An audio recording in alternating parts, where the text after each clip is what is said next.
din po siyang asawa? Bakit hindi na lang po kayo maging mag-asawa ni Ninong, Mami? Bro, it's been 6 years. Pero zero ka pa rin sa kanya eh. Ayun na nga eh. 6 years na kami. Ngayon pa ba ako susuko? Elisa, ikaw ba yan? Si Rico kanina, naramdaman ko lang yung sakit na ginawa sa akin ni Roberto. Yun siguro yung sagot sa tanong mo kung bakit hanggang ngayon hindi ko pa rin sinasagot si Felix. Hindi mo lang ba bubuksan yung regalo ko sa'yo?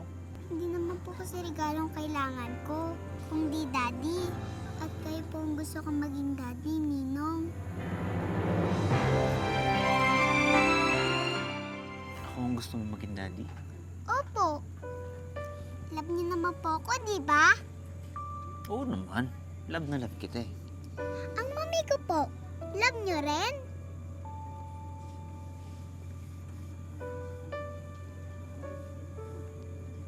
Oo. Love ko ang mama. Yun naman po pala eh. Bakit hindi na lang po kayong magkatuluyan?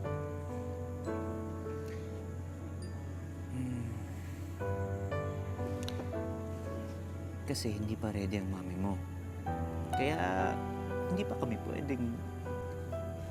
Eh, kailan po siya magiging ready? Ako hindi ko alam. Ang mami mo lang ang makakasagot ng tanong mo.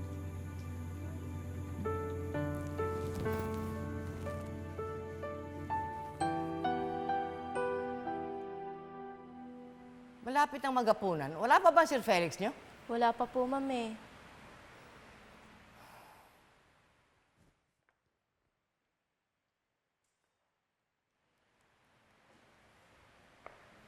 We're sorry, the number you have reached is not in service. Please check the number or try your call again.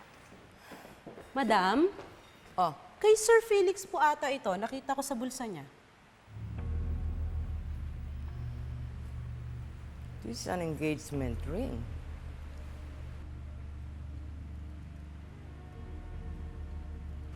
Wala namang girlfriend si Felix, ah. Para kanino kaya to? Marabibin ba talaga iyon? May tao lang ako kailangang iligtas. And I had to make sure na okay siya bago ko iwanan. Sana naman ang lakad mo yun. Bibisitahin ko si Melissa. That woman that you saved. Kakamustahin ko siya, mama. You better find this woman now! Get to that! Because she needs my help. Pwede ba, Amarcita, huwag niyo siyang pag-initan. Nung ibinigay niyo sa akin yung posisyon ko dito sa kumpanya, I did what you asked of me. Ngayon ako ang hingi ng favor sa inyo. Hayaan niyo na siya sa akin. Ang babaeng yan. Hindi niya pwedeng mapangasawa si Felix.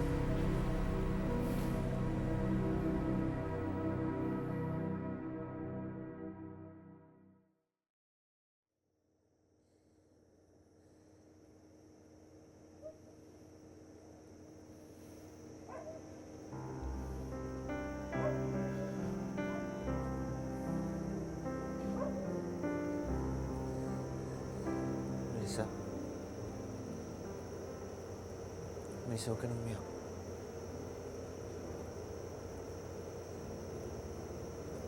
Akala ko...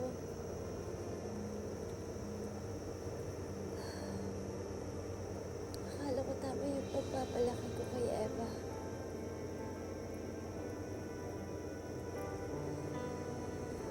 Akala ko... na kapag binuhos ko yung pagmamahal ko sa kanya,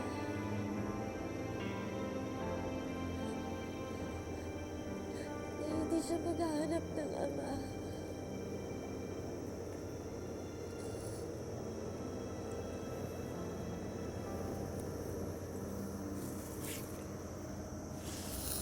Melissa, wala kang pagkukulang kay Eva. Meron, Felix. Meron. Kung tutuusin, kaya ko naman ibigay yung hinihiling niya. Ako lang ang may ayaw. Pinipigilan ko yung nararamdaman ko sa'yo noon. Dahil pinoprotektahan ko lang sarili ko. Ang kapalit pala nito.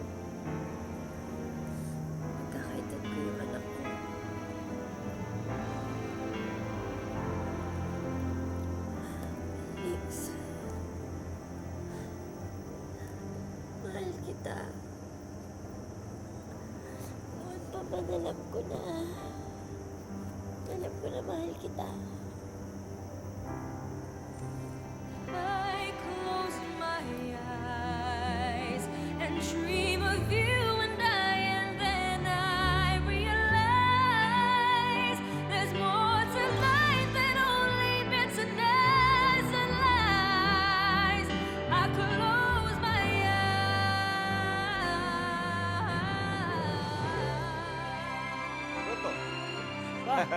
Welcome back, son. Welcome back, my son.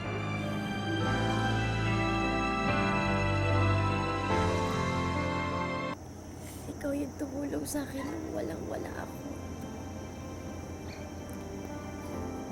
Niligtas mo buhay ko. Dahil sa'yo, buhay ako at humihinga pa.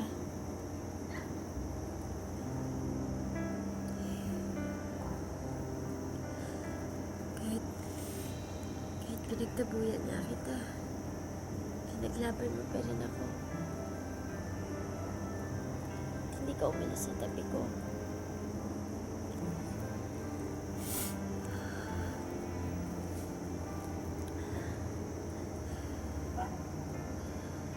Nagising ko na lang isang umaga. Alam ko na eh. Alam ko na ikaw talaga ang mahal ko. Hindi ko lang kaya aminin sa'yo dati. Kasi ayoko lang masaktan. Hindi kita sasaktan, Melissa.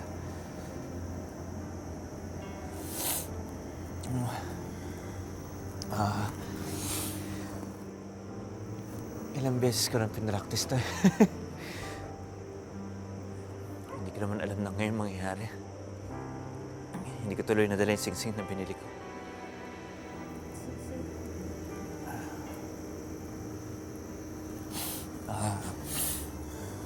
Oo. Bumili ako ng singsing para sa'yo.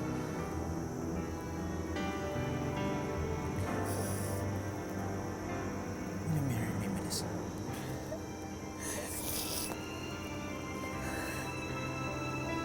Oo, Felix. Oo.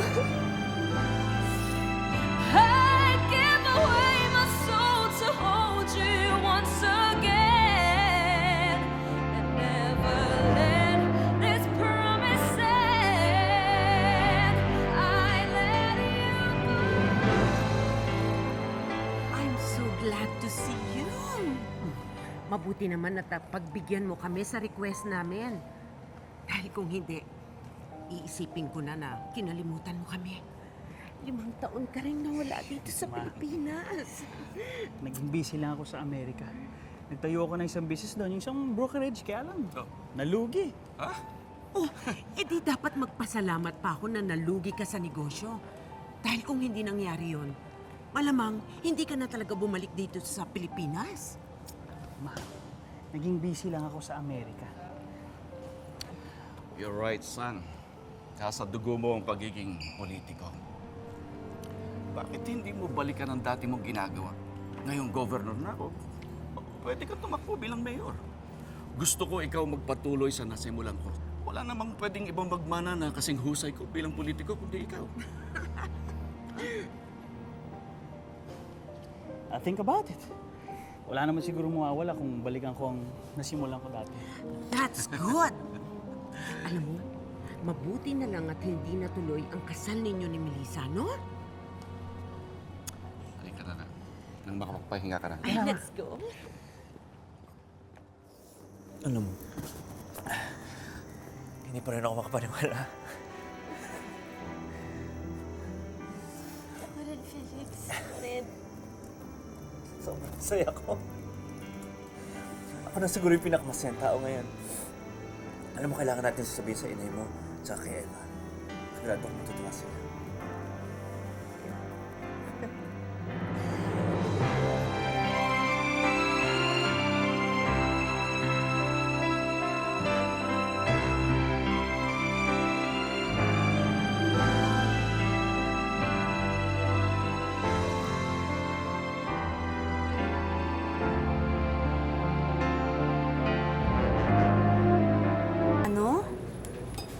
Magkakasal na kayo? Alam kong masyadong mabilis. Pero mahal na mahal ko po si Melissa.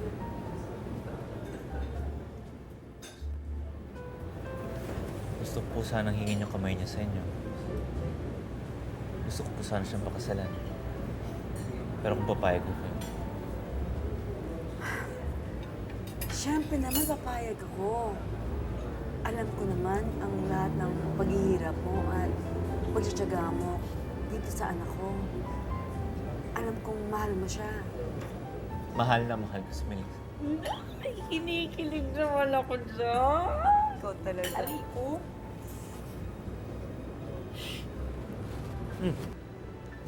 Thank you, Ninong, ha? Thank you kasi mahal mo ang mami ko. At saka ako din. Huwag mo kami iiwan, ha? Ako, hindi ko gagawin yun. Ngayon pa, magiging papa mo na ako. Basta ipinapangako ko sa'yo. Sa lola mo, tita Ami mo, lalong-lalo na sa mami mo, na nandito lang ako para sa inyo. Ngayon pa na pamilya na tayo, magsasama-sama tayo sa saya, sa hirap at sa problema. At mahal na mahal kita, Melissa. Mahal na mahal din kita, Felix. Akala ko, wala na tutulong sa akin makabangon. Eh, Felix, salamat. Salamat sa lahat. Lalo na sa pagtanggap mo sa amin ni Eva.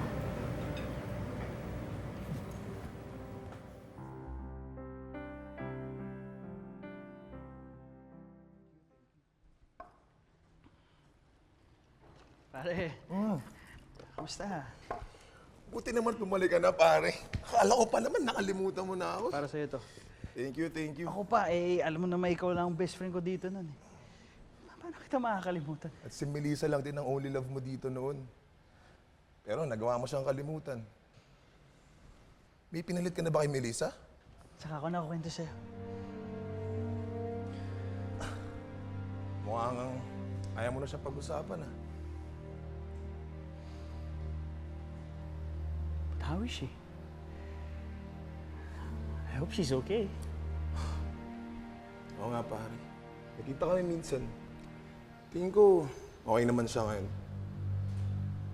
Siguro nga, may asawa na yun ngayon.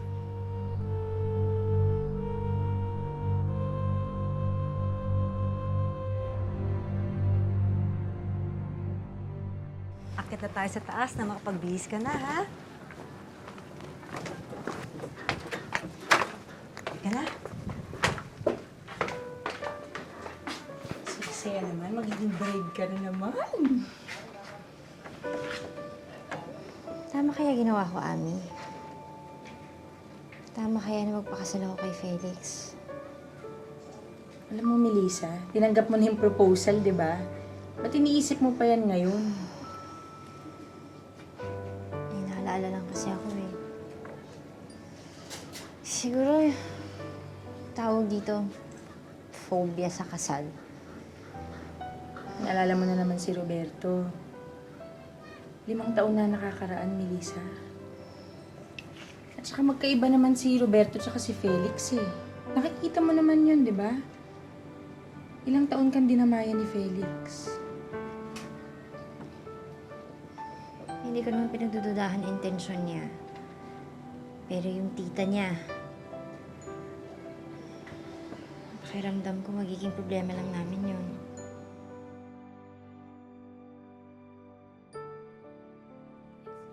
Good evening.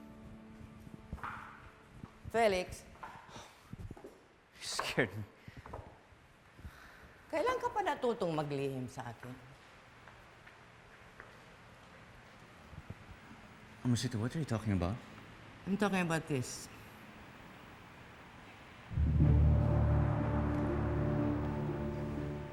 This is an engagement ring. Kanino mo ibibigay ito, Felix?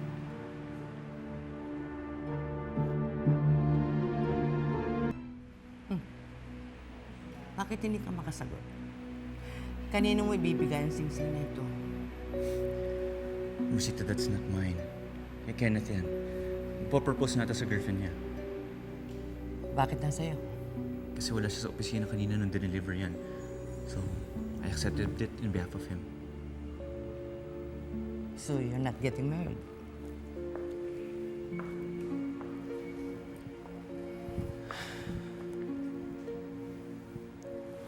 Mama, ikaw ang unang makakaalam kung meron akong babaeng pakakasalan. Makukuha ko bang magsikreto sa'yo?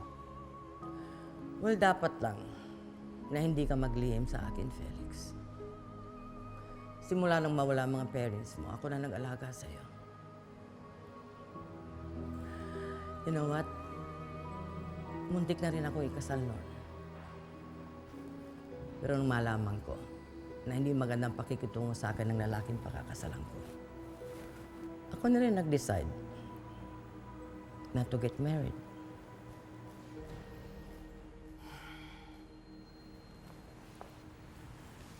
Felix, you're the most important person in my life. I know, Mama. Kaya nga laki ng pagpapasalamat ko sa inyo. Dahil kahit tita lang kita, tinarato niyo akong parang tunay na anak. Kaya mahal na mahal kita.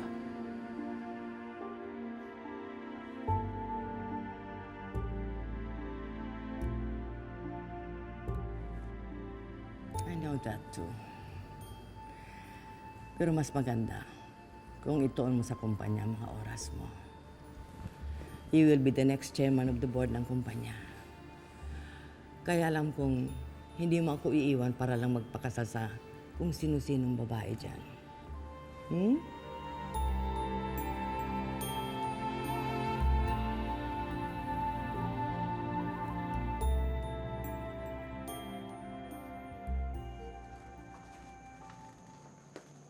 Mami, pwede na po ba akong maging flower girl sa kasal niya ni Ninong?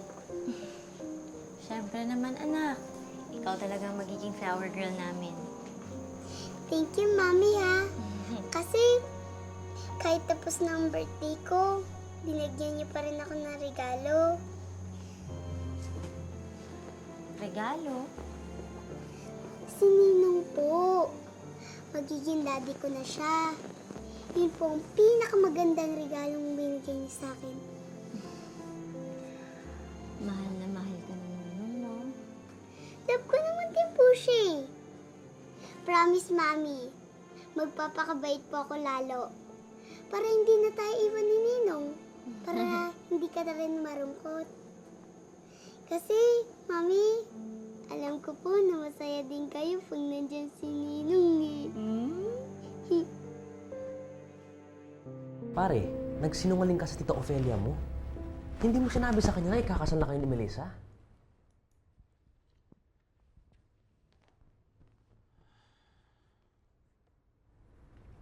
Sasabihin ko naman kasi sa kanya eh. Kasi yun nga, nanduwag ako. Nagigilty nga ako ngayon na kailangan ko magsinungaling kay Amorcita. But I have no choice. Dahil simula pa lang ayaw na ni Amorcita kay Melissa. And I know magagalit siya pag nalaman niya si Melissa yung babaeng pakakasalan ko. Si Tita Ofelia pa, allergic yun sa mga mahihirap. Alam mo, Felix, pare tingin ko magiging malaking problema to. Close pa naman kayo ng Tita Ofelia mo. Exactly. You know how much I love Amorcita. Alam mo na ayaw ko sumama yung loob niya. Ayaw ko masaktan siya.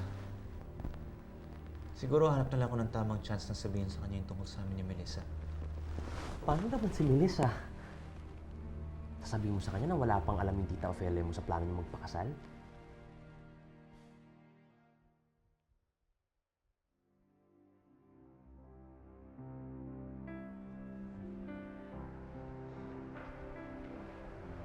Melissa, sorry I'm late. Bakit mo ba ako pinapunta dito?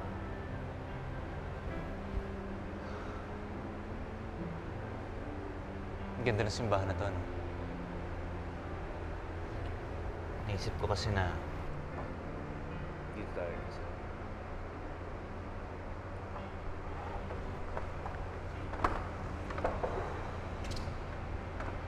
Tapos, kaya kita pinapunta dito. Kasi may nakalimutan ako ibigay sa'yo. Tsaka, gusto ko na maging saksi ang Diyos sa isasad ko sa'yo. Kaya, Melissa,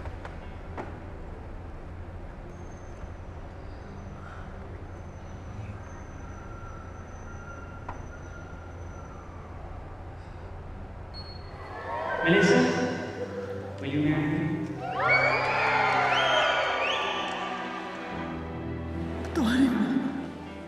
Roberto! Roberto, wag! Roberto!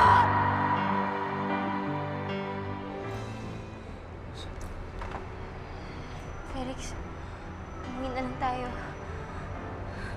Melissa, Melissa. Hey, what's wrong? May nasabi ba ako hindi mo nagustuhan? Wala to. Hindi. Ano mo matagal na kitang kilala eh.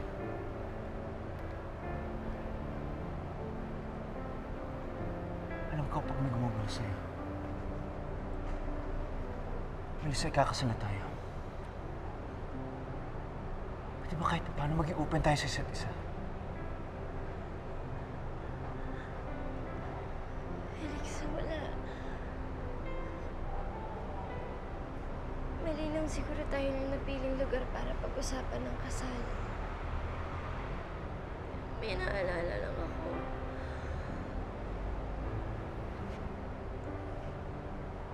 Kasal niyo ni Roberto?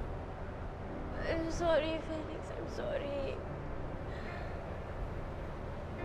Ayoko naman to isipin eh. At lalong ayoko pag-usapan.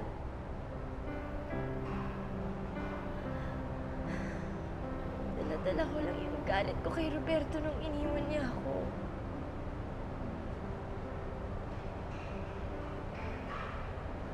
Kasi narip ako.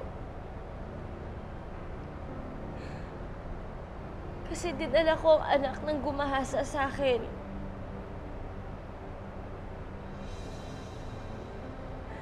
Hindi na ako siguro patatahimikin ng mga alaala ngayon. Look, Melissa, I'm sorry. I'm sorry kung dinala kita sa simbahan. Kung gusto mo, huwag na tayo kasal sa simbahan. Kung gusto mag-beach wedding na lang tayo. Lahat ng kagustuhan mo, lahat ng gusto mo, gagawin ko. Kalimutan mo na yung nakaraan. Kasi ayaw kitang nakitang nahihirapan.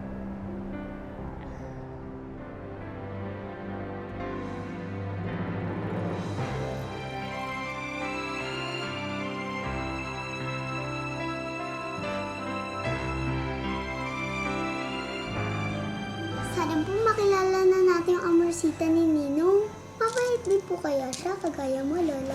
Sana nga, Apo, para wala ng kontrabida at hadlang sa pagmamahala ng mami mo at ng ninong Felix mo. Mahigit na 2 milyon. Ganyan kamahal ang mga lahas na yan. Gamitin mo para gumanda ang buhay niya. Layuan mo lang si Felix.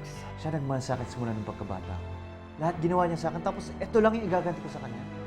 Ikaw, anong gagawin mo ngayon? Sabihin ko sa kanya yung totoo. Akala ko ba nakalimutan mo na siya? Yun ang gusto kong paniwalaan eh. Pero ang totoo nun, she's the reason why I came back.